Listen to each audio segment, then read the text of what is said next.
তাদেরকে আমরা আমাদের একটা সেনা হেফাজতে আসার জন্য একটা অর্ডার, যেটাকে আমরা বলি অ্যাটাচমেন্ট অর্ডার, আমরা এটা দিয়েছি। মানবতা বিরোধী অপরাধের মামলায় অভিযুক্ত সেনা কর্মকর্তাদের আদালতে তোলার ঘোষণার পর থেকেই চারদিকে তুমুল কৌতূহল। তারা কি বিশেষ নিরাপত্তায় সেনা এসকোর্টে আসবেন নাকি সাধারণ অভিযুক্তদের মতো পুলিশের জিম্মায়?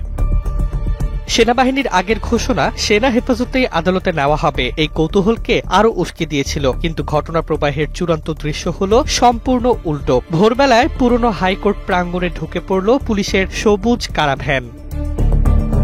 ট্রাইব্যুনালের মূল ফটকের সামনে দাঁড়ানো গণমাধ্যম কর্মীরা খেয়াল করেই দেখেন ভ্যানের কাচ ঘেরা ভেতরে অভিযুক্ত 15 সেনা কর্মকর্তা, সাধারণ পোশাকে, আর কন্ট্রোল পুরোপুরি পুলিশের হাতে। জীবন অবাক না করলে কে করবে? 28% মিল্ক ফ্যাটের অবাক করার সাথে ফ্রেশ মিল্ক পাউডার। জীবন অবাক করুক প্রতিদিন। আড়ম্বর নয়, ছিল নিঃশব্দ কঠোরতা। কোনো সেনা এসকোর্ট নয়, দৃশ্যত কোনো প্রোটোকলও নয়, একেবারে সাধারণ আসামির মানদণ্ডেই আদালত প্রাঙ্গণে আগমন।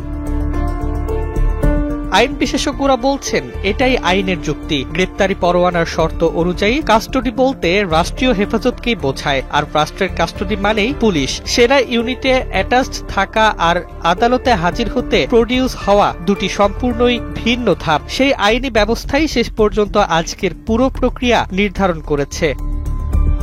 অন্যদিকে সেনানিবাসের একটি স্থাপনা সাব জেল ঘোষণা হওয়ায় আগে থেকেই উঠেছিল বিশেষ সুবিধার অভিযোগ, কিন্তু আজকের আদালত যাত্রা অনেক প্রশ্নের সরাসরি উত্তর দিয়ে দিল। ট্রাইব্যুনালের সামনে বাহিনী ভেদে আলাদা মর্যাদা টেকে না।